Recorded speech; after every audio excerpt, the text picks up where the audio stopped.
macroergonomía vamos a ver que se divide en varias ramas de la ergonomía, como la ergonomía física, la ergonomía cognitiva y la ergonomía ambiental. Cada uno de ellos tiene elementos muy puntuales que necesitamos evaluar dentro de nuestras organizaciones y que muchas veces perdemos de vista estos elementos importantes que también están dentro de nuestros puestos de trabajo o dentro de nuestras organizaciones. Pero algo muy importante es que actualmente se está desarrollando un concepto que se llama o se le conoce como la macroergonomía. Y esta nueva generación de la ergonomía, de hecho, como ustedes pueden ver ahí, a la macroergonomía se le conoce como la tercera generación de la ergonomía. La ergonomía, como bien les decía, es algo muy antiguo y ha venido evolucionando conforme han evolucionado nuestras formas de trabajo, nuestros procesos de trabajo. Ha tenido que empezar a evolucionar. Y la macroergonomía tiene una característica muy peculiar. Esta se encarga de analizar, diseñar y evaluar no solamente un puesto de trabajo, sino todo un sistema de trabajo. Y ahorita vamos a ver en qué consiste esta parte de ese sistema.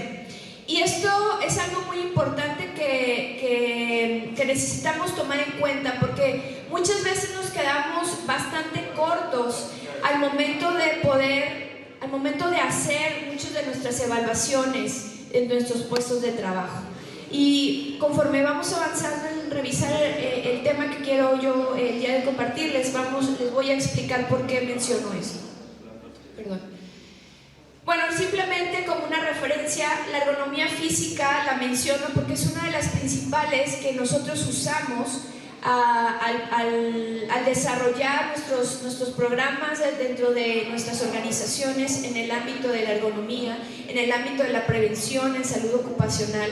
Y la ergonomía física es aquella que se encarga de evaluar todas esas condiciones o todos esos elementos físicos, movimientos, posturas, cargas, que muchas veces nuestros colaboradores están teniendo y que al final de cuentas pueden ser un canal por el cual puedan estar apareciendo problemas físicos o que puedan estar alterando el desempeño dentro de nuestras organizaciones. Especialmente la ergonomía física tiene en cuenta factores fisiológicos y factores mecánicos como elementos de estudio. Entonces, esta es una rama de la ergonomía que, como bien les vuelvo a mencionar, se ocupa de manera muy recurrente al hacer nuestras evaluaciones. Pero como yo les decía, viene una tendencia, viene una nueva generación de la ergonomía, que es la macroergonomía, y algo muy característico de la ergonomía es que la ergonomía la macroergonomía, no solamente se centra en el puesto de trabajo, que esto es algo muy importante, se centra en todos los elementos del sistema de trabajo. ¿Por qué? Porque nuestros colaboradores no solamente están expuestos o no solamente tienen esa interacción con el puesto de trabajo o con la máquina, están expuestos a otros elementos con los que ellos están interactuando, ¿verdad? Dependiendo de los procesos, dependiendo de nuestros puestos de trabajo, pero la macroergonomía también pone el lente, pone la lupa, por ejemplo, no solamente en el diseño del puesto de trabajo, que es muchas veces lo que evaluamos, sino en elementos tan definidos y tan detallados como un software, ¿verdad? Que a veces el colaborador tiene esa interacción con ciertos elementos computacionales, con máquinas, con herramientas, con el diseño organizacional como tal dentro de nuestro centro de trabajo, ¿verdad? La estructura organizacional, los procesos con los que se tiene que enfrentar. También la macroergonomía toma en cuenta el ambiente interno de los puestos de trabajo, ese ambiente laboral, como por ejemplo evalúa temperaturas, humedad, iluminación, ruido, todos esos factores físicos que también están presentes y están interactuando dentro del puesto de trabajo con el colaborador. Y obviamente, fíjate, esta parte de la macroergonomía llega hasta el ambiente externo. El ambiente externo como política, cultura, factores económicos que actualmente en nuestro país pues nos estamos enfrentando a otras condiciones que también interactúan con el mismo colaborador, ¿verdad? Cuestiones culturales, cuestiones sociales, cuestiones económicas, y hasta ese nivel es que la macroergonomía también pone énfasis. Entonces, lo que hace o lo que busca la macroergonomía es lograr que un sistema de trabajo completamente armonizado, tanto a nivel macro como a nivel microergonómico. O sea, de lo más grande y lo más extenso que podamos nosotros abarcar hasta lo micro, que sería el puesto de trabajo, la tarea de trabajo. A tal punto que ahora tenemos, seguramente algunos de ustedes pudieran ya conocer, tenemos una definición que da la Asociación Internacional de Ergonomía, esta nueva definición que la Sociedad Internacional de Ergonomía establece referente a la ergonomía, va muy enfocada también a empezar a mirar hacia la macro, hacia el nivel macro de la ergonomía. Y tal cual ustedes lo pueden leer aquí, pero dice que la ergonomía se considera como una disciplina científica relacionada con comprender la interacción entre el ser humano y, fíjense muy bien lo que hablábamos, y los elementos de todo un sistema de trabajo. Aplicando teorías, aplicando principios, aplicando herramientas, aplicando metodologías para el diseño, para optimizar el bienestar humano y, algo muy importante, todo el desempeño del sistema, ¿verdad? Entonces, uno de los objetivos de la ergonomía hay dos objetivos, bueno, puede haber más, ¿verdad? Hay muchos más, pero basada en esta definición de ergonomía, lo que busca a través de esta nueva definición de la ergonomía es que podamos lograr el bienestar humano, pero también la eficiencia y la productividad de todo el sistema de trabajo. Si un trabajador está sano, si un trabajador está con un confort adecuado dentro de su sistema de trabajo, dentro de su ambiente de trabajo, esto nos va a traducir en un buen desempeño y una buena productividad, no solamente del colaborador, sino de todo lo que interactúa con él mismo. Lo que busca la ergonomía o lo que busca la macroergonomía es lograr la máxima productividad de nuestros sistemas de trabajo mediante el máximo bienestar de quienes operan esos sistemas de trabajo. Entonces, esto que hoy yo quiero compartirles es que podamos ver la ergonomía de otra manera. No solamente dentro de mi puesto de trabajo, no solamente dentro de la tarea del puesto de trabajo, sino que vayamos mucho más ampliar nuestra visión en cuanto al concepto de ergonomía, y eso es algo que considero yo muy importante. ¿Por qué les digo también esto? Lo que busca la macroergonomía es que no porque un sistema de trabajo esté libre de enfermedades significa que sea un sistema productivo y eficiente. Hemos tenido la experiencia de algunas organizaciones, ¿verdad? O algunos centros de trabajo dicen, vamos a evaluar este puesto de trabajo porque ahí estamos teniendo personas que se están quejando, que se están lesionando, ¿no? Y entonces evaluamos ese puesto de trabajo. Pero hemos tenido la oportunidad de evaluar sistemas de trabajo donde no hay realmente un motivo tangible por el cual tengamos que evaluarlo. No ha habido personas con lesiones, no hay ninguna situación, pero nos hemos dado cuenta que al hacer ciertas adecuaciones, ese sistema de trabajo es mucho más eficiente y mucho más productivo. El aplicar ergonomía va mucho más allá de tratar de corregir ciertas condiciones, ¿verdad?, que están ocasionando enfermedades, sino podemos ampliar bajo este concepto que les acabo yo de mencionar de ergonomía para poder evaluar realmente cada uno de nuestros sistemas de trabajo, de nuestras áreas de trabajo, no solamente con una visión micro, sino una visión macro, de poder hacer más eficiente y más productivo ese puesto o ese sistema de trabajo. Y esto es importante. Algo que a mí me ha ayudado mucho a entender todo este concepto de la macroergonomía es, hagan en cuenta, el poderse imaginar esta imagen, ¿no? Es un iceberg, ¿sí? ¿Sí han oído que la punta del iceberg es una parte muy pequeñita comparado con todo lo que hay debajo de lo que se ve de un iceberg? ¿Sí lo habían ustedes escuchado? Pasa lo mismo, ¿verdad? El puesto de trabajo es simplemente la punta de ese iceberg.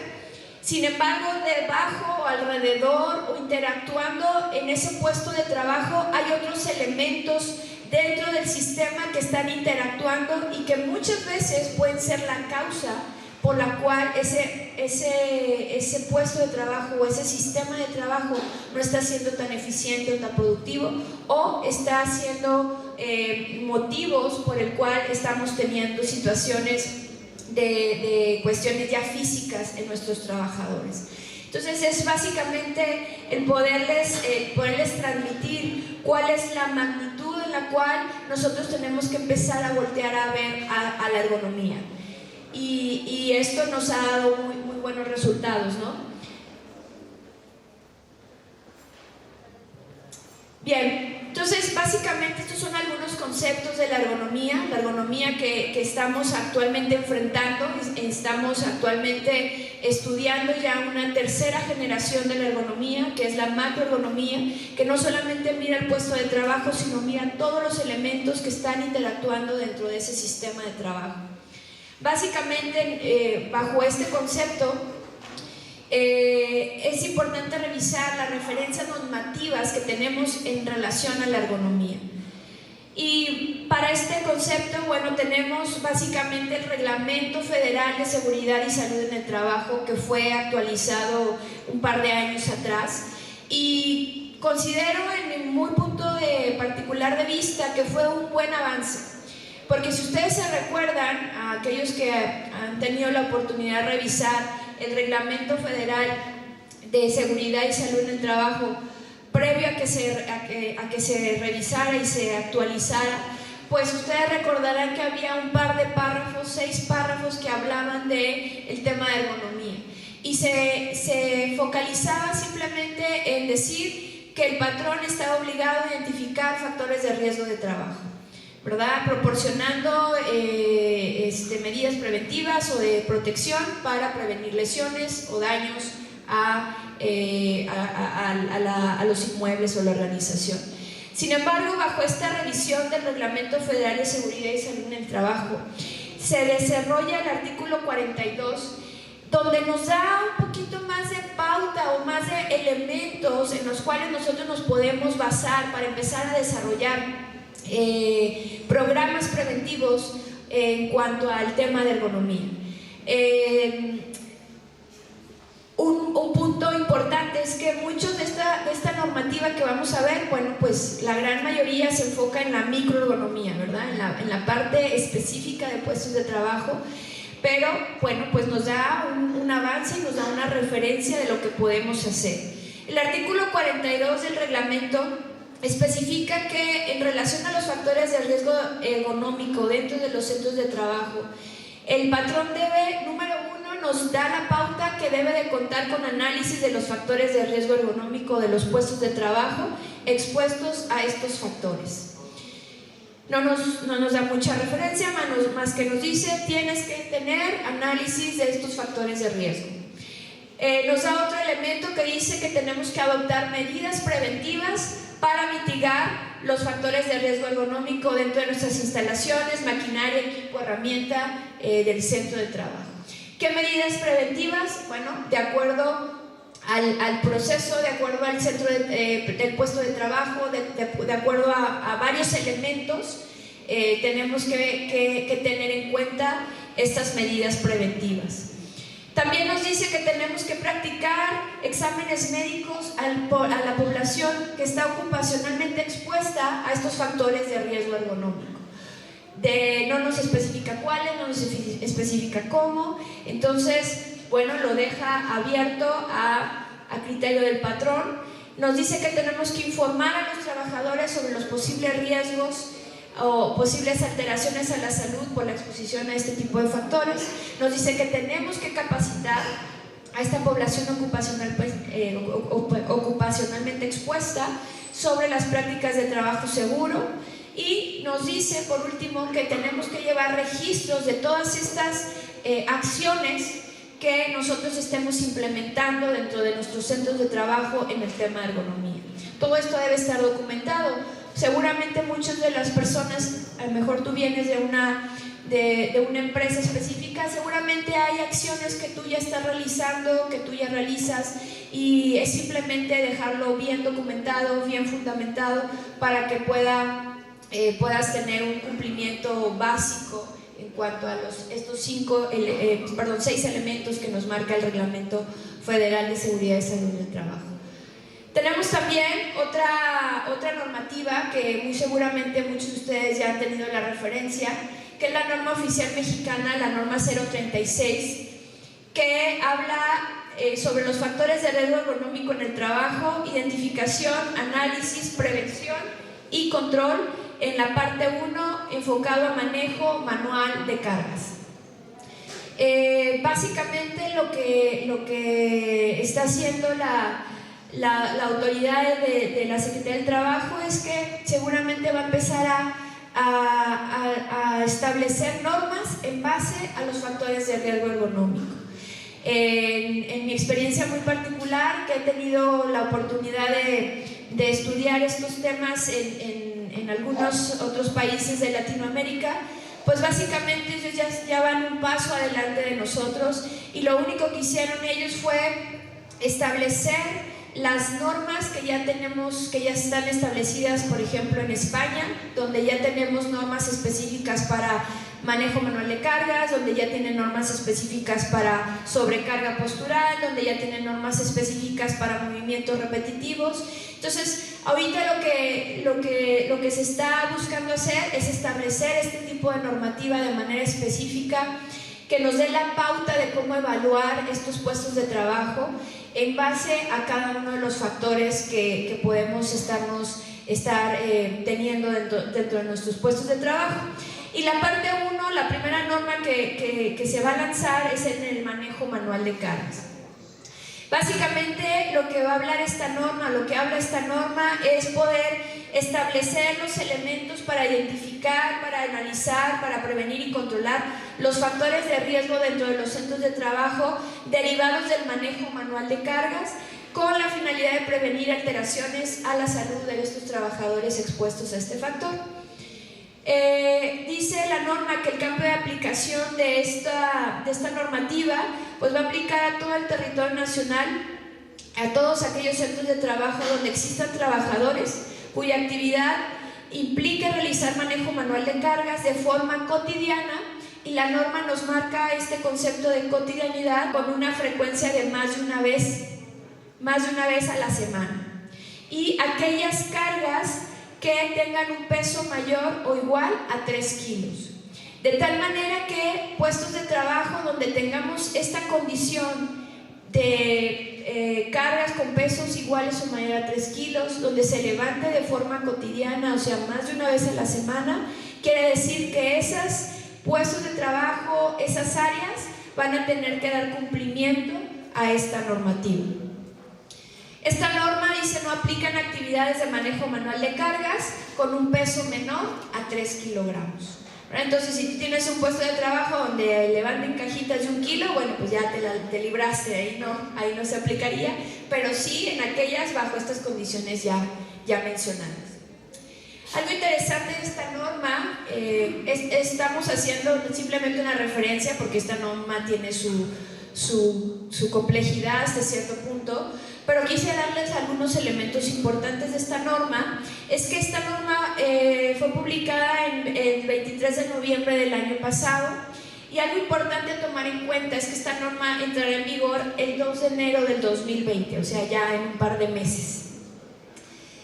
Y algo importante que, para que no se asusten tanto, ¿verdad? Decir, ya en enero, ¿cómo? ¿Qué vamos a hacer? ¿Cómo lo vamos a empezar?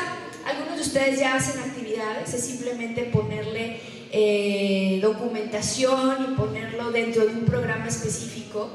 Pero lo primero que se va a estar evaluando es todo aquello que esté relacionado con las medidas de prevención. Medidas preventivas que ustedes adopten, que ustedes realicen dentro de sus áreas de trabajo, que tengan este tipo de factor, capacitaciones, todo aquello que es procedimientos de trabajo seguro, todo aquello va a empezar a ser un parteaguas en la revisión de este programa.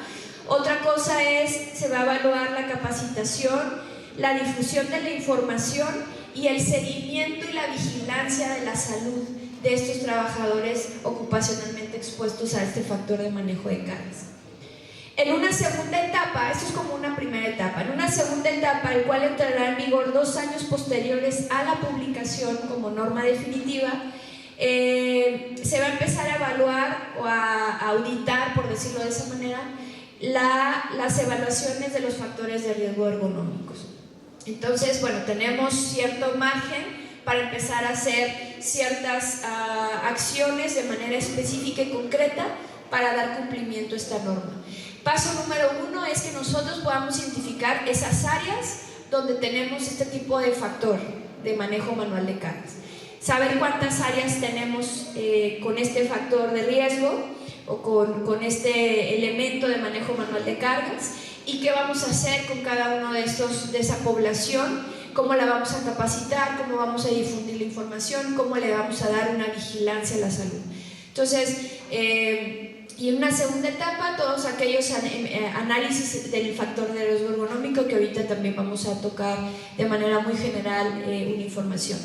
A partir de la fecha que entra en vigor esta norma, pues muchos de los numerales que vienen en la norma 006, que es manejo de materiales, y estos numerales que nos hablan específicamente del manejo manual de cargas, van a quedar sin ningún efecto.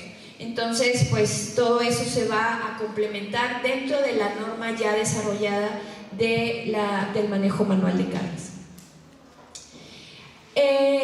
Esta norma tiene una guía de referencia, como muchas de nuestras normas de Secretaría del Trabajo, como muchas de nuestras normas en prevención y protección en la salud y de seguridad.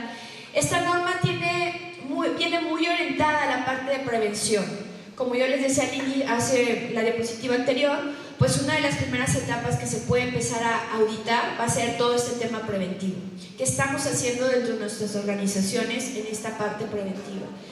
Con la finalidad de que pues se realicen análisis de factores de riesgo ergonómico, con la finalidad de poder saber cuáles son esos factores, cuáles son esos elementos que pueden ocasionar algún daño a la salud. Y esta guía de referencia nos da una metodología muy específica que es una muy buena metodología que nos da un análisis muy específico de la cuantificación del manejo manual de cargas. Y esta herramienta ergonómica que la norma nos sugiere es la metodología MAC-TOOL. Obviamente por tiempo no la podemos revisar, pero ahorita vamos a ver más adelante cómo selecciono una metodología para analizar factores de riesgo ergonómico. Y bueno, MAC-TOOL es una metodología que nos ayuda a identificar o a cuantificar el riesgo por manejo manual de cargas. La norma nos habla de algunos puntos que va muy relacionado con lo que vimos en el Reglamento Federal de Salud y Seguridad en el Trabajo, en el artículo 42, y nos habla de qué obligaciones nosotros tenemos como patrón, en este caso como organización, para dar cumplimiento a esta normativa. Y nos dice que el patrón está obligado a contar con análisis de factor de riesgo ergonómico, adoptar medidas preventivas y de control para reducir o mitigar estos riesgos, estos factores de riesgo, efectuar la vigilancia de la salud de los trabajadores ocupacionalmente expuesto a este factor, informar, capacitar y dar adiestramiento a esta población de manera específica. Y nos da algunos elementos sobre los cuales nosotros podemos trabajar en la capacitación y el adiestramiento, como procedimientos de seguridad, prácticas de trabajo seguro y medidas de prevención y control. Cómo participa y también de hacer de manera muy hacer corresponsables a los trabajadores, ¿verdad? Yo puedo tener un súper procedimiento con muchas especificaciones, pero resulta que el colaborador no adapta o no acata las especificaciones que nosotros tenemos. Pues también ahí la norma habla de obligaciones que tiene el colaborador, entre ellas participar en las capacitaciones, llevar a cabo los lineamientos de trabajo seguro, dar aviso ante cuestiones de riesgos inseguros. Entonces también hay una responsabilidad que nosotros tenemos que tomar en cuenta e involucrar a nuestros colaboradores, a nuestros trabajadores, para que este programa pues realmente pueda ser efectivo. Y también nos dice que tenemos que llevar registro sobre todas estas acciones, medidas preventivas, sobre todas aquellas cosas que ustedes realicen en sus organizaciones, así como de exámenes médicos de vigilancia de la salud, ¿no? A veces nos hemos topado con organizaciones, empresas que dicen, no, es que yo sí evalúo a mi colaborador, ¿verdad? Pero no tengo un sustento, no tengo un registro, no tengo un resultado, no tengo, o lo hice hace 5 años. Entonces hay que tener siempre visibilidad de esta parte muy importante. Bueno, hasta aquí hemos revisado la normativa mexicana que nos aplica en el tema de salud, en el tema de ergonomía. Y adicional a esto, a mí me gusta compartir que hay una normativa internacional. ¿Y por qué me gusta mencionarlo? Bueno, porque sé que hay algunas organizaciones, algunos centros de trabajo que se rigen bajo ciertos lineamientos corporativos, ¿verdad? Corporativos de Europa o de Estados Unidos, y que se rigen bajo esta normativa internacional. Y bueno, también es a veces importante saberlo y conocerlo. Tenemos una norma ISO, que es la norma ISO 12295, que nos habla de todos estos lineamientos que nos ayudan a nosotros como usuarios, como ergónomos, como seguristas, a poder identificar de manera específica los riesgos, los factores de riesgo ergonómico. De esta norma se desprenden otras normas ISO en las cuales de manera puntual nos hablan de ciertos factores específicos. Por ejemplo, la ISO 11226 nos habla de la evaluación de trabajo por posturas estáticas, ¿verdad? Y nos permite especificar los límites recomendados ante ciertos trabajos estáticos, qué posturas podemos tener, teniendo en cuenta algunas cuestiones biomecánicas, fisiológicas y antropométricas de nuestros colaboradores, ¿no? La ISO 11228 nos habla de empuje y tracción, ¿verdad? De levantamiento y descenso de las cargas, donde especifica los límites recomendados para el levantamiento manual, para el transporte de cargas. Por ejemplo, tenemos la ISO 2282 que nos habla de empuje y tracción. Entonces, si ustedes se dan cuenta, lo que hace la normativa internacional es definir el tipo de factor y sobre eso especifica una normativa. Y mucho de esto es lo que yo les comparto en esta mañana. Algo que es importante, y lo vamos a ver un par de diapositivas adelante, es, número 1, tengo que saber cuáles son los tipos de peligros o riesgos ergonómicos con los que mis puestos de trabajo, en donde están presentes en mis puestos de trabajo, ¿verdad? Eso es lo primero que yo necesito saber. Hay en la literatura general nos habla de 5 tipos de peligros ergonómicos de manera muy específica, que es el levantamiento y transporte manual de cargas, es el empuje y tracción de cargas, movimientos repetitivos de extremidad superior, posturas forzadas o movimientos forzados y la aplicación de fuerzas. Son los 5 elementos básicos que se determinan como factores de riesgo ergonómico. Como pudimos ver, pues la macroergonomía nos habla de otro tipo de factores que también tenemos que considerar, pero dentro de la microergonomía y la ergonomía física son los 5 tipos de factores que nos determinan como principales, ¿no? Y yo les aseguro, piensen en un puesto de trabajo en su organización, yo les aseguro que más de uno sí tienen, ¿verdad? Entonces, hay puestos de trabajo donde yo he encontrado los 5 tipos de peligros ergonómicos. Tienen empuje y tracción, tienen manejo manual de carga, tienen movimientos repetitivos, tienen posturas forzadas y tienen aplicación de fuerzas. Entonces, generalmente en nuestros puestos de trabajo tenemos que identificar qué tipo de peligros ergonómicos son aquellos que están presentes y con los que nos estamos enfrentando. ¿Por qué es importante identificar esto? Bueno, voy a tocar unos conceptos muy generales de las enfermedades que se originan relacionados a la exposición a estos factores de riesgo ergonómico. Perdón si no se ven mucho, espero que sí se vea, pero bueno, los trastornos musculoesqueléticos son aquellas condiciones o enfermedades que se relacionan por la exposición a estos factores de riesgo ergonómico. Sin embargo, tenemos que hay causas multifactoriales por las cuales un trastorno musculoesquelético se puede presentar en alguna persona, ¿no?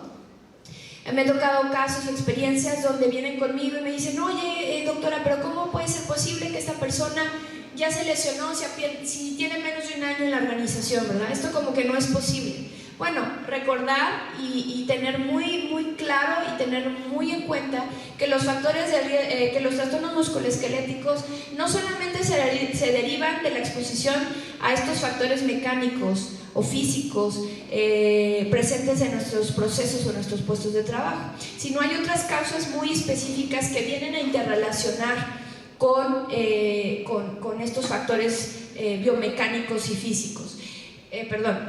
Tengo que, por ejemplo, las causas por condiciones del ambiente laboral, causas como las mismas condicionantes del mismo trabajador, las mismas condiciones físicas del trabajador, como los factores organizacionales y psicosociales de la empresa, que bueno, eso también ya es otro tema en la norma 35 con los factores psicosociales, que también está confirmado y está comprobado y está estudiado que los factores psicosociales son también una causa de origen de trastornos musculoesqueléticos. Entonces, pues también hay una relación ahí directa. Los factores ya se los mencioné, los factores individuales de cada trabajador, por ejemplo, su complexión, su composición física, sus patologías previas, todas esas cuestiones que a veces también olvidamos evaluar dentro de nuestras valoraciones, ¿verdad? También son importantes las condiciones del ambiente laboral, exposición a otros factores físicos, ruido, iluminación, vibraciones. Todos esos factores vienen y se interrelacionan al tal punto en donde empieza a haber cuestiones ya evidentes de una lesión musculoesquelética. No sé cuántos de ustedes estén en el área de seguridad e higiene, pero seguramente hay varios, y ustedes sabrán que cuando hay un incidente, ¿verdad? ¿Qué hacemos? Investigamos hasta por debajo de las piedras qué fue lo que pasó. Y cuando nos enfrentamos a un trastorno musculoesquelético, no somos tan minuciosos en realmente saber qué parte o qué elementos dentro del sistema que están interactuando pueden ser los causantes de este tipo de enfermedades. Siempre nos vamos de manera específica y puntual a ver qué pasó, ¿verdad? ¿Qué está sucediendo en ese puesto de trabajo? Tenemos que evaluarlo, pero acuérdense que no solamente es lo micro del puesto de trabajo, sino hay otros elementos que pueden estar ahí presentándose y que no los estamos tomando en cuenta en el desarrollo de este tipo de lesiones. Según la Agencia Europea para la Seguridad y Salud en el Trabajo, los trastornos musculoesqueléticos de origen laboral se definen como aquellas alteraciones que sufren estructuras corporales. Específicamente hablamos de la musculatura, a las articulaciones, tendones, ligamentos, huesos y aún el sistema circulatorio, que son causadas o agravadas. Esto es bien importante, ¿verdad?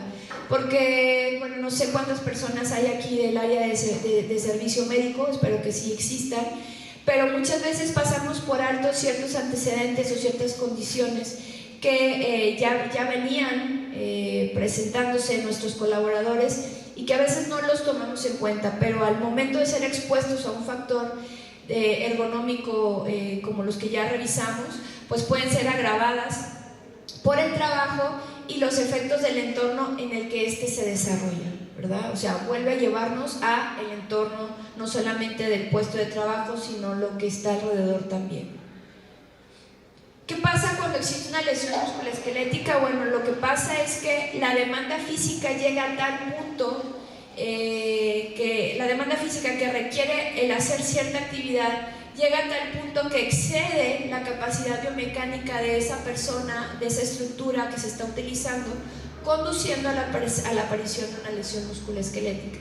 Entonces, adicional a los factores de riesgo de trabajo, ¿verdad?, que con los que se está exponiendo el trabajador, adicional a que culturalmente tenemos personas que el fin de semana van a ayudarle a su tío Chencho a hacer carpintería, que van a ayudarle a su primo a la milpa, que van a ayudarle no tienen realmente un descanso, ¿verdad? No tienen realmente una condición que les ayude a recuperar todo el desgaste que tuvieron durante su jornada de trabajo. Entonces llega un punto en donde la estructura utilizada es sobrepasada, se excede su capacidad y entonces empieza a aparecer este tipo de lesiones. Y algo importante es que una lesión musculoesquelética es como bien su nombre lo dice, es acumulativa, o sea, no pasa de un día para otro. Si indagamos e investigamos en el colaborador, nos vamos a dar cuenta que ya tenía meses con un dolor, ya tenía meses y que se tomaba el paracetamol y se le quitaba, que se tomaba el diclofenaco y se le quitaba, ¿no? Entonces son puntos, foquitos rojos de prevención que nos dicen algo puede estar haciendo susceptible a este colaborador y en algún momento se puede desarrollar una enfermedad como tal. La probabilidad de que aparezca una lesión aumenta a medida que aumenta el número de factores a los que se está siendo expuesto. Nos encontramos con puestos de trabajo donde además de que hacen movimientos repetitivos, tienen una sobrecarga postural, aplican fuerzas, que además de levantar manualmente cargas, resulta que lo hacen de manera repetitiva. Entonces, entre mayor sea el número de factores a los que se está exponiendo esa persona, mayor va a ser la probabilidad de que aparezca una lesión musculoesquelética. También depende mucho de la intensidad, de la frecuencia y la duración de la exposición a estas condiciones, a estos factores. Es muy diferente que una persona se exponga a un puesto de trabajo donde tiene que hacer movimientos repetitivos de extremidades superiores 8 horas al día, 5 días a la semana, a alguien que se expone de manera ocasional. ¿Sí me explico? La aparición y la intensidad con la que esa lesión va a aparecer va a ser diferente. Y también algo importante son las condiciones individuales de cada persona. La tolerancia al esfuerzo, ¿verdad?, así como las demandas o exigencias que la misma tarea, valga la redundancia, exige a esa persona. Entonces es muy diferente una actividad de manejo manual de cargas a un puesto de trabajo donde tienen que estar de forma estática. La demanda y la exigencia de la tarea va a ser muy diferente y a veces nos topamos con puestos de trabajo donde tienen que ser realizados únicamente por hombres. ¿Por qué? Porque la demanda física que exige, si pones ahí una mujer, en 2 o 3 meses no va a poder más, ¿sí? Entonces también es importante tomar en cuenta las capacidades de cada persona, ¿verdad? Acuérdense que estamos hablando de personas. Todavía no llegamos a esa parte de robots. Perdón. Hay estudios realizados por NIOSH, que es el Instituto Nacional de Seguridad y Salud en el Trabajo de Estados Unidos, que ha estudiado de manera muy específica, o sea, no tenemos que ser los ergónomos expertos para saber que bajo ciertas condiciones de factores ergonómicos podemos tener alguna lesión, algún trastorno musculoesquelético. Por ejemplo, hay estudios que ya especifican que a nivel de cuello, el tema de la postura forzada, ¿verdad?, es un factor con una fuerte evidencia de que puede desarrollar un trastorno musculoesquelético a nivel de cuello.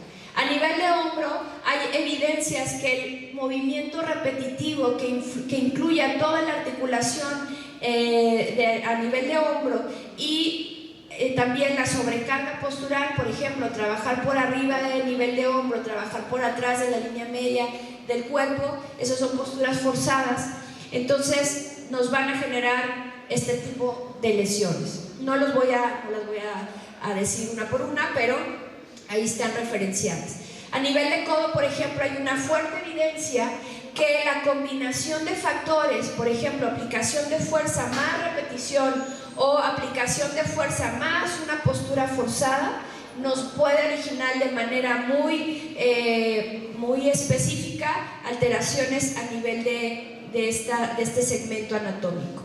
A nivel de la mano muñeca son una de las principales lesiones. ¿Y por qué menciono y por qué toco este tema en este foro?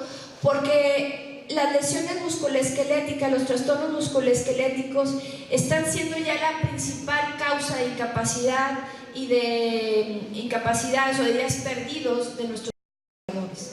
¿Sí? El Instituto Mexicano del Seguro Social está volteando a ver este tipo de trastornos, este tipo de lesiones, y está calificando, no sé si ustedes ya tuvieron alguna experiencia, pero está calificando de una manera mucho más específica este tipo de lesiones, y es algo que tenemos que tomar muy en cuenta.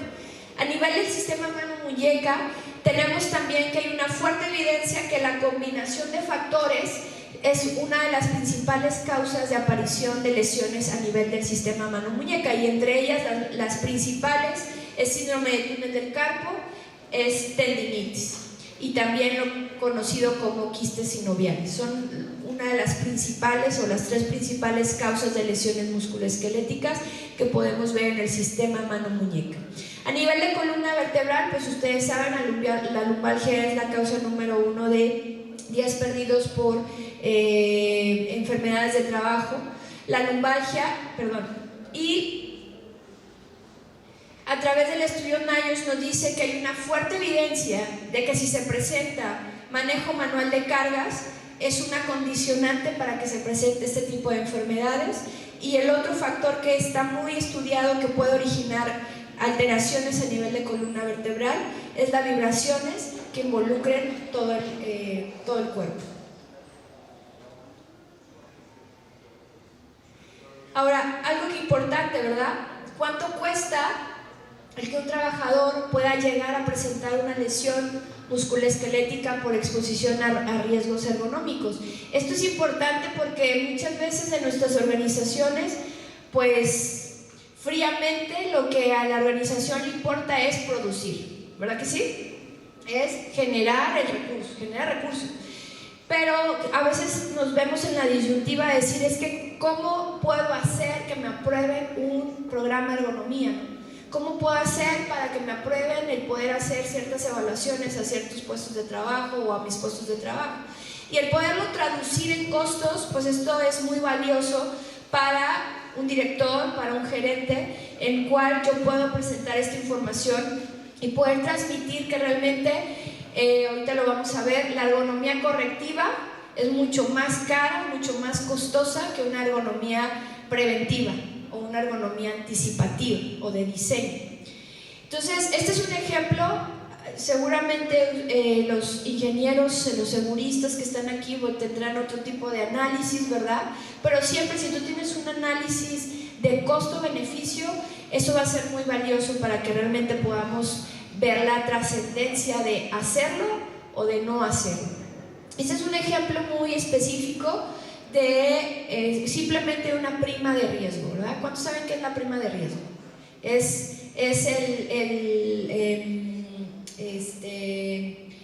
se me fue la palabra, pero es el pago que hace la empresa al Seguro Social por el grado de riesgo que esa empresa tiene, ¿verdad? En base a muchos otros elementos, número de trabajadores, riesgo de la empresa y bueno, muchos otros elementos. Entonces, este es un ejemplo de una prima de riesgo, donde la prima de riesgo de esa empresa del año pasado era de 0.55, lo que a la empresa le representaba un pago al Instituto Mexicano del Seguro Social de 500,000 pesos, más o menos, ¿no? Resulta que en esa empresa hubo una lesión, hubo un trabajador que tuvo una lesión musculoesquelética en el cual le hicieron un tratamiento quirúrgico y quedó con una secuela. Perdió el movimiento de la muñeca, no podía flexionar, no podía hacer movimientos básicos de la funcionalidad de la muñeca. Por lo tanto, el IMSS califica una IPP. Y ustedes saben que la Ley Federal del Trabajo nos marca, ¿verdad? Ahí está la tabla de enfermedades profesionales. Y en base a esta condición de la pérdida completa de movilidad de la muñeca en flexión, marca un porcentaje de 45 a 60% de indemnización de ese trabajador. De tal manera que ese caso, simplemente por los días perdidos de incapacidad, por el porcentaje de incapacidad parcial permanente de IPP, resulta que la prima estimada ahora de esta empresa era de 1.2. Por lo tanto, ahora lo que le representaba a la empresa pagar esa cuota patronal de la prima de riesgo era de 2,5 millones. O sea, ese caso le costó a la empresa 2 millones. Un caso, ¿no? Y yo sé que puedes tener 7 casos ante el IMSS y siempre vas a subir un punto. Pero los que están en el área de seguridad y higiene sabrán que estos son costos directos, estamos de acuerdo, que le representa a la empresa. Pero recuerden que los costos indirectos pueden ser de 3-5 veces más el costo directo, lo que representa el costo directo. Entonces, haciendo un análisis de cuántos casos tenemos, lo que nos puede representar, lo que nos puede representar a la organización en un costo, al final de cuentas, es donde podemos realmente ver un impacto en nuestros programas preventivos de seguridad y de salud. Como yo les decía, ¿verdad? La ergonomía correctiva, o sea, ya que tenemos el problema, ya que tenemos las lesiones, ya que tenemos las deficiencias en la calidad, las deficiencias en la productividad, es mucho más costoso que la ergonomía de diseño o ergonomía anticipativa. Y es ahí donde nosotros creemos que la ergonomía la buena ergonomía no se hace por una sola persona, no se hace por una sola área. Es un equipo multidisciplinario que viene a aportar y que viene a contribuir y a participar dentro de un buen programa de ergonomía, porque en un buen programa de ergonomía entra el área de diseño, entra el área de ergonomía, entra el área de recursos humanos, entra el área de servicio médico, entra el área de seguridad, entran muchas áreas para que realmente un buen programa de ergonomía sea realmente eficaz y eficiente. Entonces, espero que sí se vea, nos encontramos con puestos de trabajo bajo estas características que a veces ni siquiera cumplen con las condiciones mínimas necesarias para un puesto de trabajo seguro, ¿verdad? Tenemos puestos de trabajo donde adoptan posturas forzadas, donde hacen manejo manual de cargas bajo condiciones que ni siquiera son las mínimas necesarias para un levantamiento seguro, posturas forzadas porque resulta que la máquina ya le quedó bien bajito al trabajador o le quedó bien alto a la trabajadora, ¿verdad? Porque tenemos de chile, de mole y de pozole con nuestros colaboradores. Trabajos en oficinas con ciertas condiciones que tampoco son las idóneas, ¿verdad? Si se ven ahí reflejados, no crean que les tomé foto, ahí más o menos se parecen, ¿no? Entonces, puestos de trabajo que no están adecuados, que no están analizados, que no están previamente diseñados a saber cuál va a ser el proceso, cómo lo deben de hacer, cuáles son las cosas que tenemos que tomar en cuenta. Tenemos que tener una capacitación previa para nuestros colaboradores. Tenemos que tener un programa de rotación del puesto de trabajo previo a que se establezca esa área, esa línea, ¿verdad? Entonces, todos esos elementos dentro de una ergonomía anticipativa nos van a ayudar, ¿verdad?, a poder visualizar previo a que se implemente un puesto de trabajo. Y me ha tocado la experiencia, ¿verdad?, de que en algunas organizaciones tienen esto muy marcado y desde su diseño tienen visualizado identificar los factores de riesgo ergonómicos. Y esto es muy valioso. Bueno, básicamente, ¿qué podemos decir en la identificación de riesgos? La bibliografía nos marca que hay dos tipos de análisis de factores de riesgo. Uno que se considera, el análisis básico, y este análisis básico se limita básicamente a identificar simplemente los riesgos. Simplemente identifico los riesgos, ¿sí? ¿Qué quiero decir con esto? Que en mi área de ensamble sé que tengo movimientos repetitivos y sé que tengo sobrecarga postural o movimientos forzados. Que en mi área de almacén sé que tengo manejo manual de cargas, empuje, tracción y transporte de cargas, ¿sí? Que en mi área de soldadura sé que tengo posturas estáticas y movimientos repetitivos. A eso se limita el análisis básico. Simplemente identifica los riesgos y incluye todas aquellas metodologías que nos ayudan a evaluar de manera cuantitativa o cualitativa y que no requieren una excesiva adiestramiento o una complejidad el poder hacer la evaluación. Simplemente nos lleva a tomar algunos datos, algunas medidas observacionales y nada más. Eso es lo que podemos hacer. No tenemos que tener tanta capacitación o tanta formación para aplicar a veces análisis básicos de identificación de riesgos. Algo que es importante es que el aplicar un análisis básico tiene sus ventajas también, por supuesto.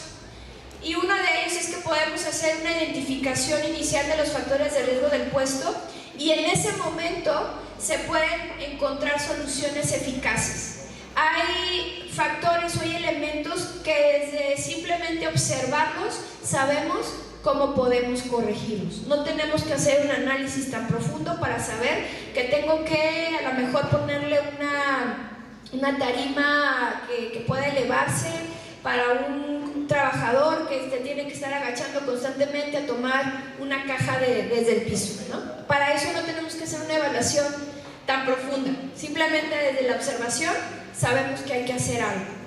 Entonces nos ayuda a empezar a implementar soluciones eficaces y a veces no es necesario hacer una evaluación tan detallada, porque vuelvo a mencionarles, desde ese momento nosotros sabemos que tenemos que actuar haciendo alguna adecuación o alguna mejora.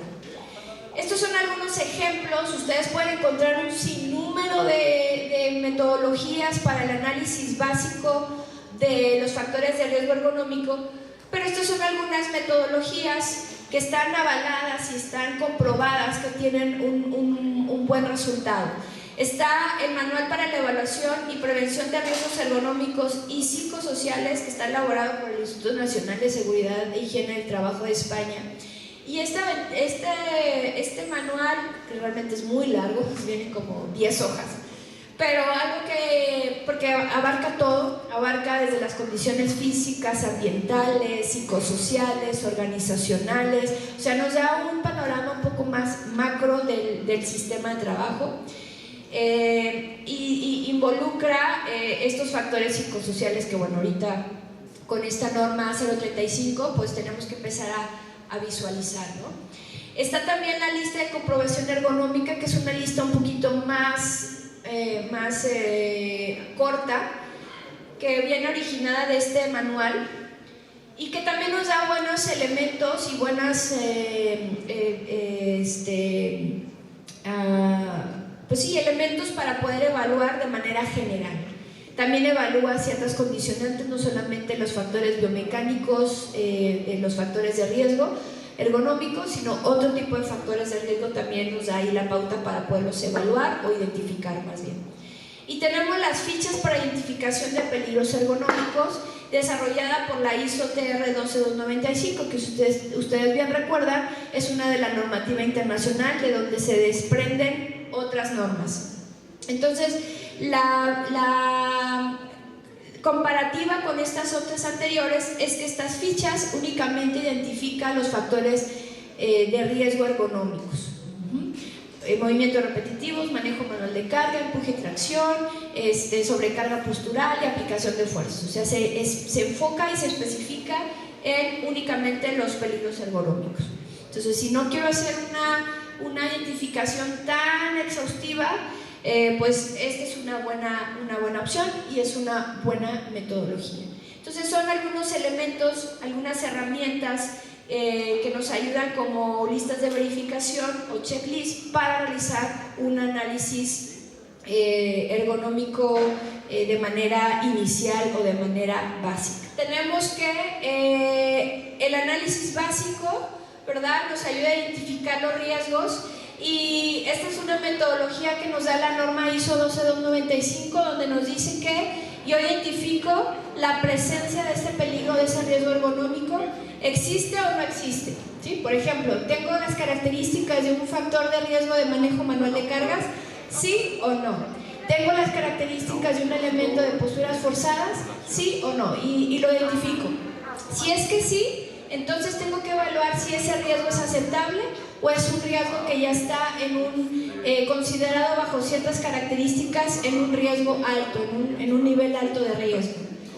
Y si tengo un nivel alto de riesgo, entonces tengo que hacer adecuaciones en ese momento, que puedo hacer de manera inmediata, o entonces hacer un análisis específico para evaluar realmente cuáles son los elementos que están haciendo que ese riesgo o que ese factor tenga un riesgo alto. ¿A qué me refiero? Si yo tengo un factor ergonómico de manejo manual de cargas, sé que lo tengo y sé que bajo ciertas condiciones es un riesgo que no es aceptable, es un riesgo alto. Por lo tanto, ¿puedo hacer adecuaciones en ese momento? ¿Sí o no? No, sabes que no las puedo hacer. Entonces evalúo de manera específica el riesgo, en donde establezco cuál es el peso de la carga, cuál es la distancia que tiene que realizar de manera o elevar de manera vertical esa carga, cuál es la distancia con la que tiene que desplazarse. Y entonces todos esos elementos nos ayudan a identificar en dónde está el principal riesgo. Resulta que el principal riesgo de ese factor resulta que es por el peso de la carga y por el desplazamiento horizontal que tiene que hacer el trabajador.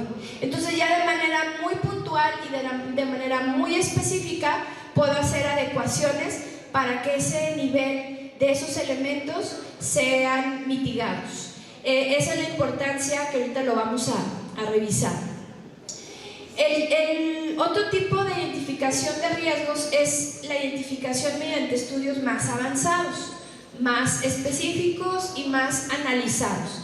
El objetivo de estos análisis es que nos ayudan a cuantificar de manera específica el nivel del riesgo, ¿sí? Una cosa es que yo sepa que tenga áreas donde se manejen cargas mayores a 3 kilos, sé que ahí aplica un factor de manejo manual de cargas, y otra cosa es que yo sepa que el problema principal de esa actividad es el peso de la carga, o que yo sepa que el problema de esa actividad es la distancia vertical en la que tienen que manejar la carga.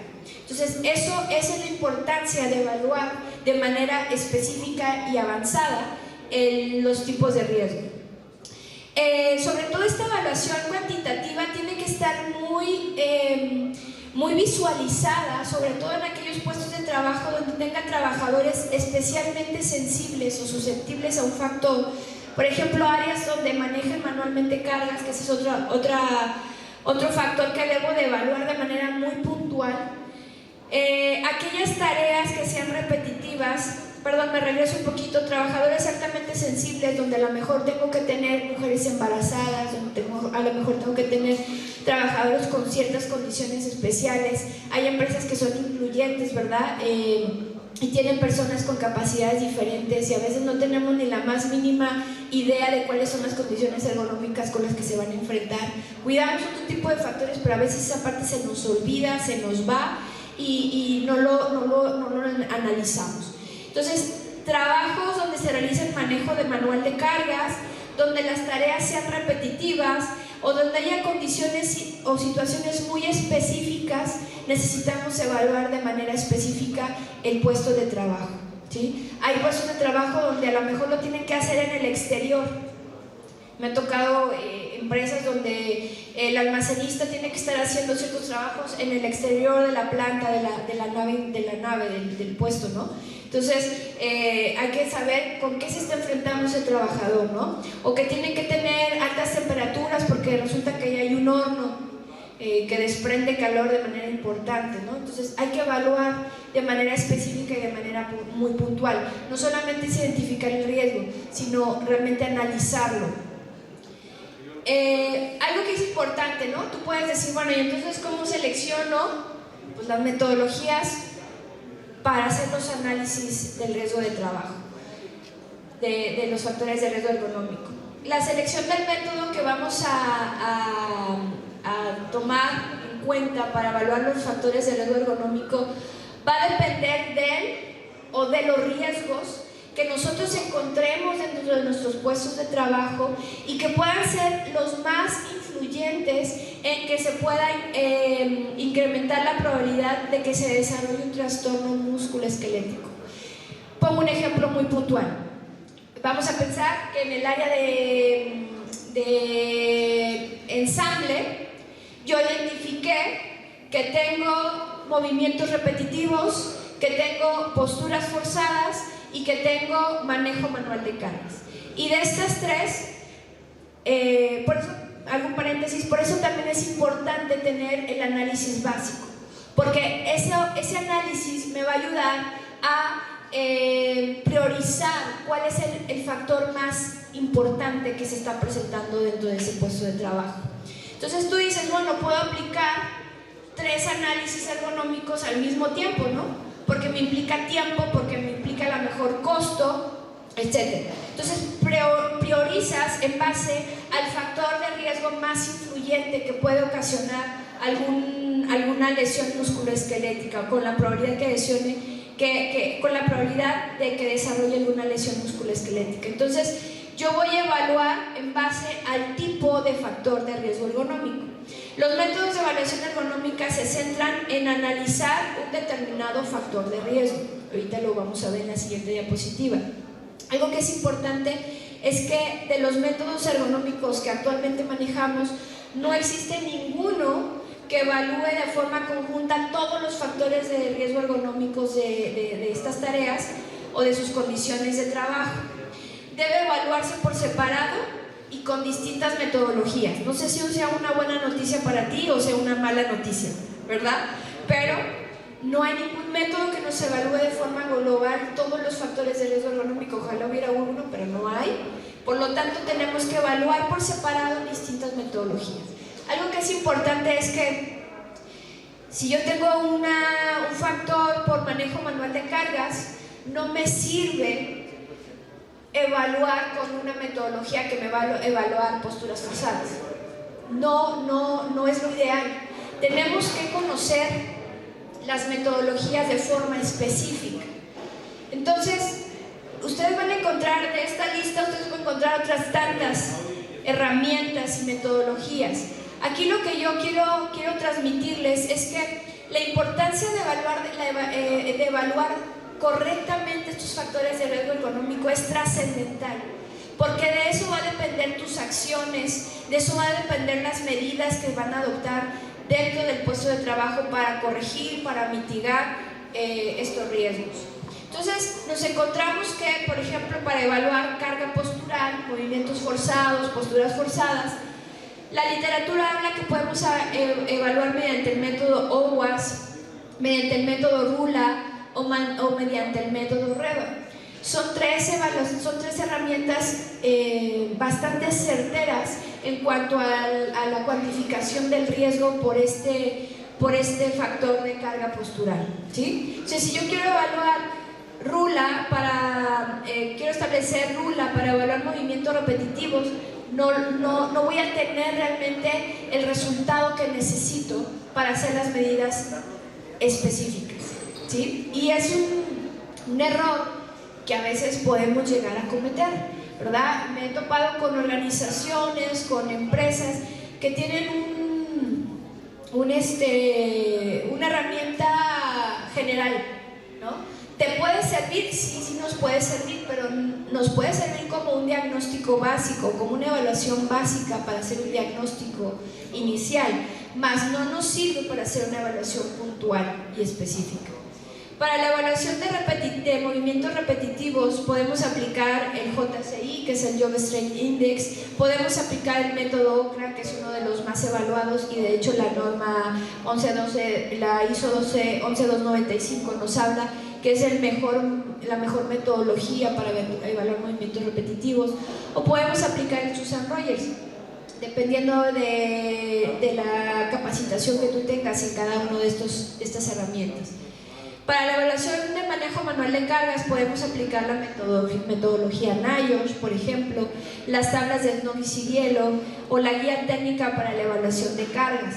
Pero fíjense muy bien, aún dentro, por ejemplo, de estos tres tipos de herramientas, si yo tengo un puesto de trabajo donde hay transporte de cargas, por ejemplo, una evaluación específica y analítica del riesgo, y eso lo hago mediante la metodología que acabamos de ver, ¿sí? Dependiendo del factor de riesgo es la metodología que yo voy a aplicar.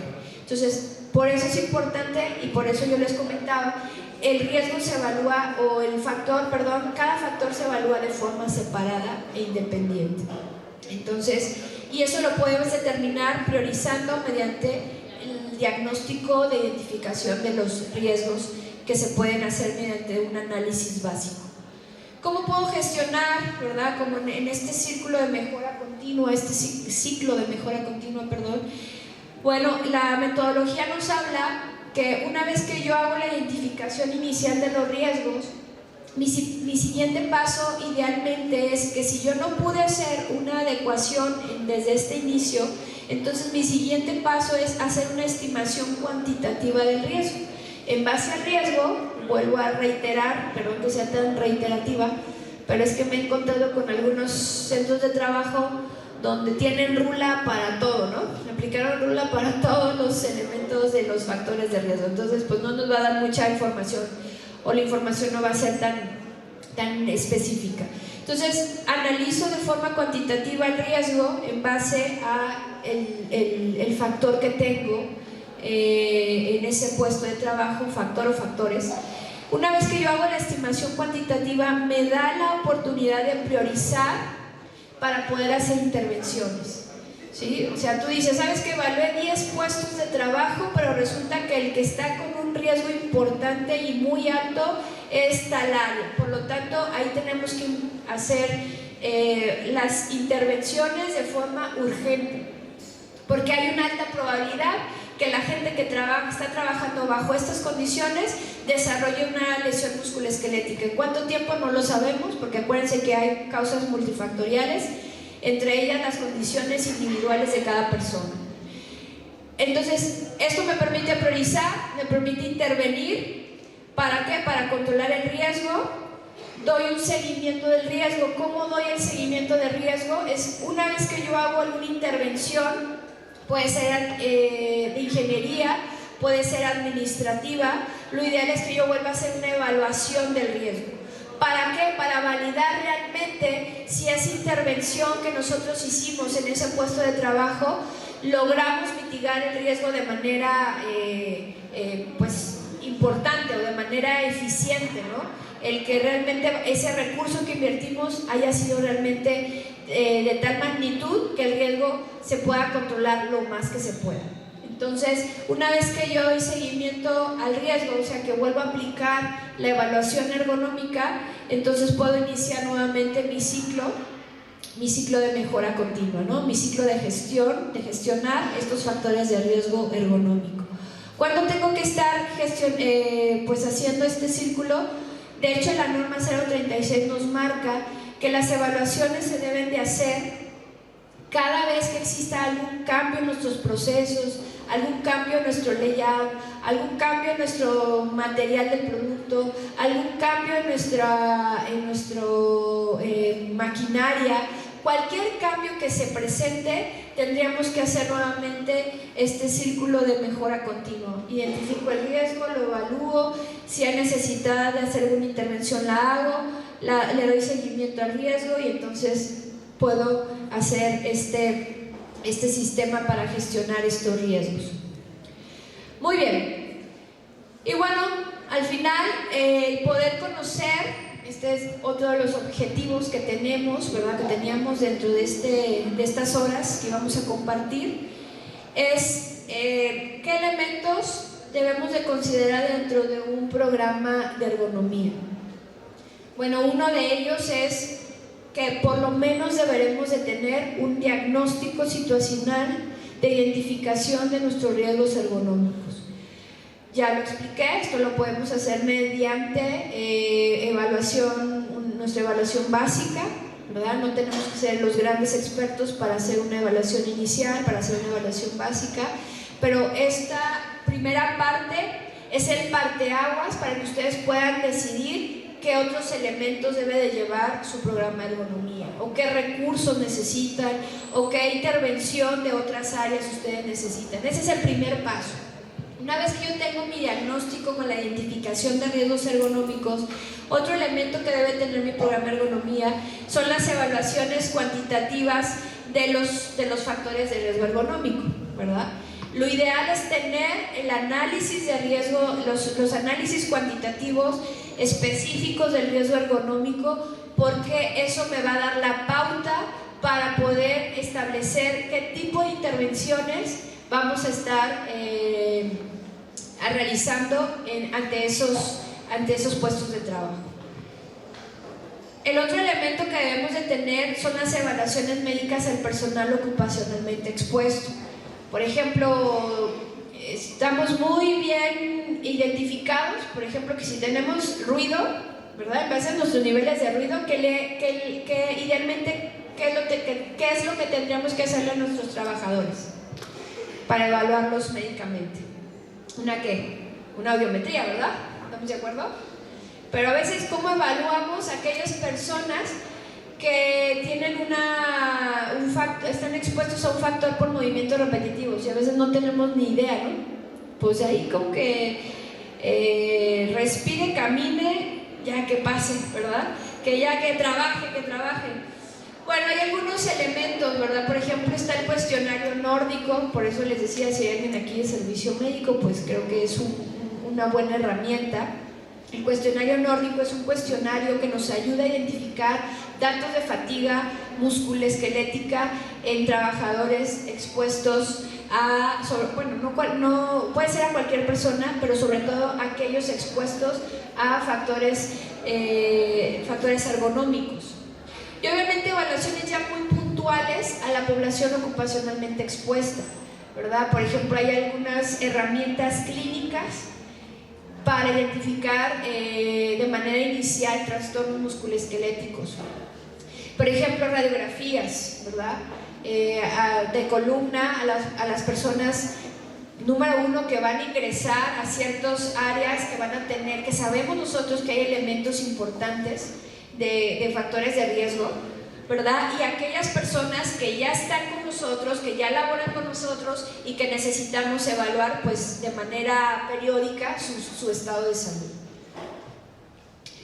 Otro elemento que deberíamos de tomar en cuenta dentro de nuestro programa ergonómico es identificar las capacidades y limitaciones de nuestra población. Como yo les decía, hay chiquitos, bajitos, delgados, anchitos, grandes, fuertes, entonces tenemos de muchas condiciones, pero sobre todo No vas, yo sé que a veces es imposible, ¿verdad? He tenido la experiencia de estar en empresas de 2,000, 3,000 gentes. Tú dices, ¿cómo voy a hacer esa evaluación a 2,000, 3,000 gentes? No, pues me es imposible, ¿no? No es viable. Pero sobre todo en aquellos puestos de trabajo que tú sabes o que se ha identificado donde la demanda física va a ser alta.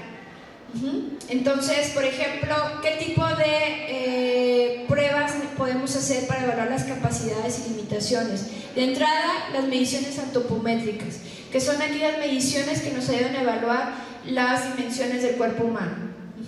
Altura, cuál es el alcance de las personas, si van a estar en un puesto de trabajo sentados, pues validar que no les cuelguen sus piernas, ¿verdad? Que no tengan ahí las piernas colgando, que tengan un reposapiés, condiciones que realmente son importantes, sobre todo para el diseño de puestos de trabajo. La dinamometría, por ejemplo, es el estudio de la fuerza física, y esto es muy importante, como yo les decía, sobre todo en aquellos puestos de trabajo donde la demanda física va a ser muy alta. Almacenistas, personas que estén haciendo actividades de manejo manual de cargas, es muy importante saber cuál es la fuerza con la que pues ellos están, número uno, ingresando, y número dos, se esté evaluando año con año. La determinación de la carga física o de la demanda calórica también son elementos muy importantes que deberíamos de considerar. Vuelvo a reiterar, sobre todo en aquellos puestos de trabajo donde la demanda física es alta. Otro elemento pues son el entrenamiento y capacitación, por ejemplo, sobre prevención, identificación de riesgos. La experiencia me ha llevado a darme cuenta que los colaboradores son los que mejores ideas tienen para, valga la redundancia, para mejorar el puesto de trabajo. Son los que mejores ideas nos pueden dar, porque ellos son los que están todo el tiempo expuestos, todo el tiempo presentes en ese lugar, y realmente me ha tocado la experiencia de que las ideas de ellos mismos son las que nos ayudan a mitigar esos riesgos, ¿no? Sobre buenos hábitos posturales, nos encontramos con personas que tienen, les llamamos nosotros posturas viciadas, ¿no? Que tú dices, ¿por qué estás así? ¿Por qué lo haces así? Pues es que así me acostumbré, es que así lo hago mejor, ¿no? Y tú quieres ponerlos derechito, con una buena postura, y resulta que no, dicen, no me hallo, ¿no? No, es que así no me hallo, es que así no lo hago bien. Entonces nos encontramos con ese tipo de hábitos que son propios de la persona. Entonces buenos en buenos hábitos posturales, no solamente para realizar su trabajo de forma segura, sino también pues fuera del trabajo, ¿no? Buenas prácticas de trabajo, manejo manual de cargas, entre otras capacitaciones, y seguramente muy buenas ideas de capacitación que ustedes tienen o han implementado en sus organizaciones, hay que tenerlas dentro del programa de ergonomía. Y aplicación de controles de ingeniería o administrativos para mitigar los riesgos, eso también va a ser muy importante. Hay dos tipos de soluciones para reducir o mitigar los riesgos ergonómicos. Los podemos dividir en controles de ingeniería y en controles administrativos. Dentro de los controles de ingeniería, bueno, ustedes como área de seguridad y higiene seguramente serán mucho más expertos que yo, pero acuérdense que lo primero es atacar, ¿qué? La fuente. ¿Estamos de acuerdo? ¿Verdad? Lo ideal dentro de un equipo de protección personal es que dentro de la mitigación de riesgos, primero vamos a ir idealmente sobre la fuente, y al final dejamos a la persona. Entonces lo mismo pasa en la ergonomía. Lo ideal es primero la fuente, ideal primero el puesto de trabajo, ideal primero el proceso, pero a veces queremos hacerlo al contrario, ¿verdad? A ver, que la mesa le caiga acá arriba, pues póngale un banquito al trabajador porque es que no alcanza, ¿no? En vez de buscar desde la fuente qué mejoras podemos hacer. Toda participación activa en fase de diseño y sustitución de equipo en procesos o en sistemas, el establecer elementos de ergonomía es muy valioso y es uno de los controles más efectivos que ustedes pueden tener dentro de sus organizaciones en el tema de control y mitigación de riesgos. También se considera todo lo que se realice mediante programas de mantenimiento. Oye, que la mesa tiene un elevador, pero resulta que crees que no sirve, ¿no? Y entonces encuentras a la operadora del primer turno, chiquitita, flaquita, que trabaja aquí a su altura, y llega el del segundo turno de 1,75, robusto, y entonces trabaja todo forzado, ¿no? O viceversa. Pero resulta que la máquina sí tenía un elevador de altura, pero ¿qué crees que no sirve, no?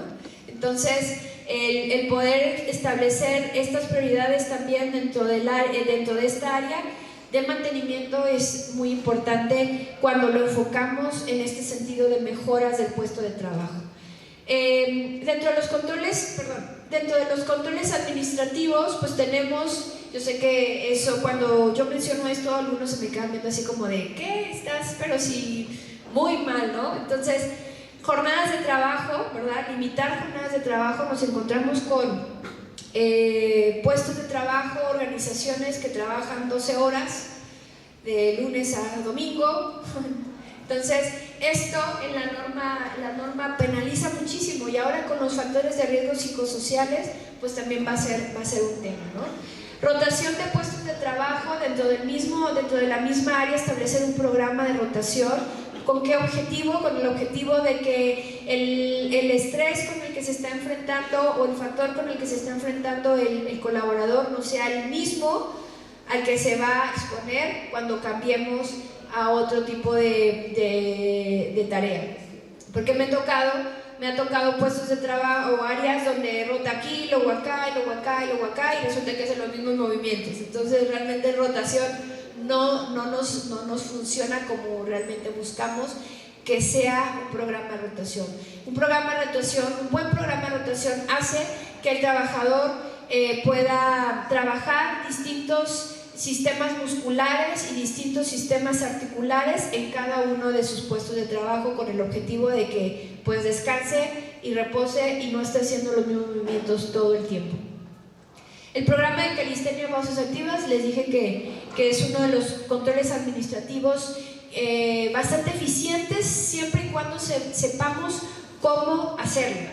Número 1, establecer cuál es el mejor momento para establecer un programa de pausas activas o de calistenia.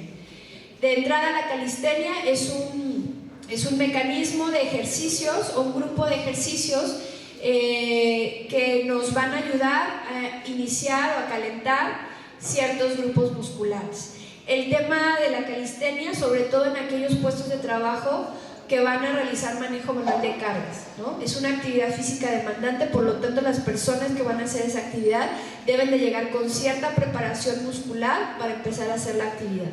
Y el programa de pausas activas, pues es una pausa, como bien su nombre lo dice, para poder movilizar cierto grupo muscular al que se ha estado exponiendo a cierto estrés biomecánico. Algo que es importante, por ejemplo, la metodología o la literatura nos habla, y yo digo que la literatura porque realmente en muy pocas organizaciones se ha podido implementar, pero la literatura nos habla que bajo puestos de trabajo que tengan factores de movimiento repetitivos de extremidad superior, idealmente debería de haber una pausa de 8 minutos por cada hora trabajada. Yo sé que dentro de un proceso, dentro de un sistema productivo, esto es a veces súper complicado.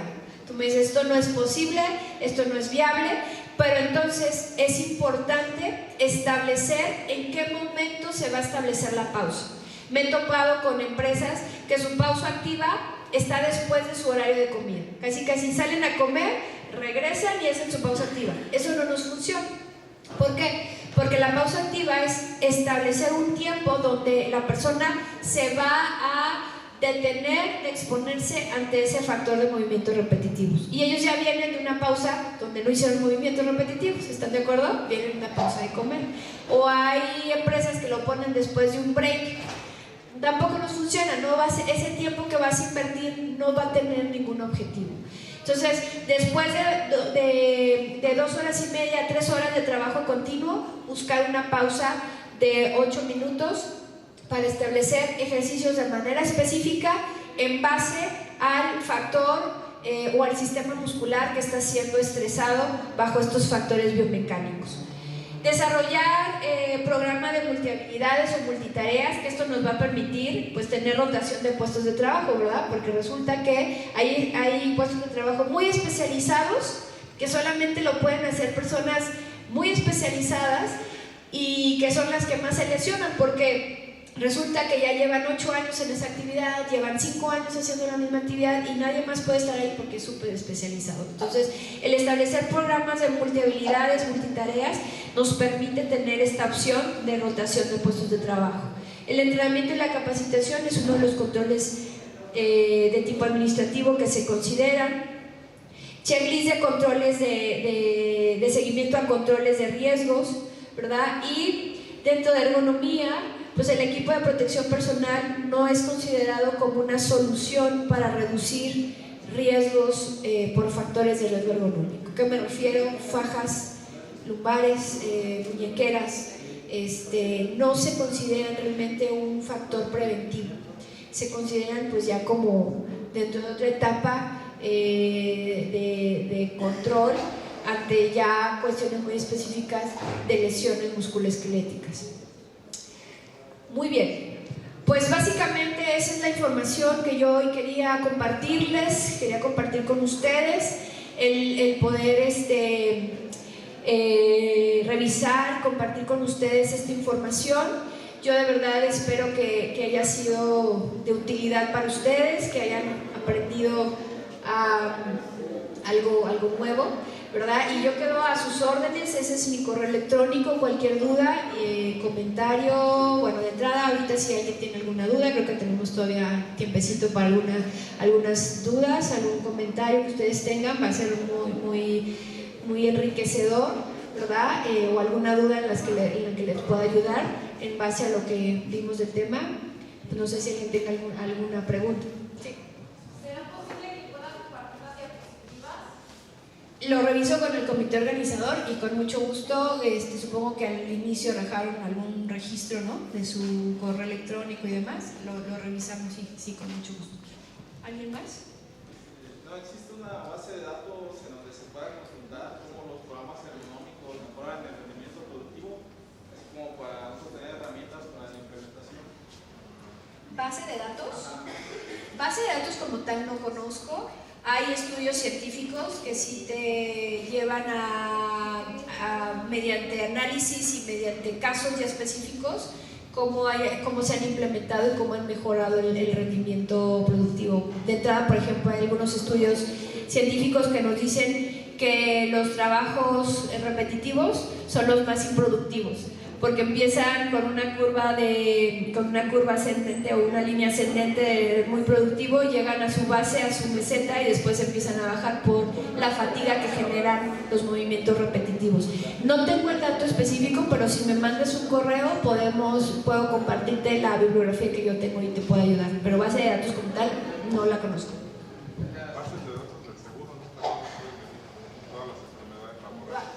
Acá nos comparten que puede ser una base de datos del IMSS que tienen referencia a las principales enfermedades por riesgos ergonómicos, los trastornos musculoesqueléticos más frecuentes, puede ser. Si hay otra duda.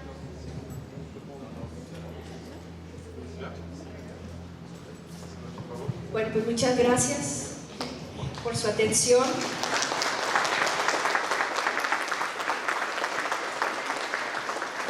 Pues bueno, muchas gracias a la doctora Erika Rodríguez por este tema tan importante que nos viene a impartir el día de hoy. Esperemos que sí les haya hecho, pues ahora sí que, pues, de provecho, ¿no? Más que nada en las empresas. Entregamos un reconocimiento a nombre del GAMI, a la doctora Erika Rodríguez. Muchas gracias. ¿Sí? Y agradecemos a los participantes también. Gracias.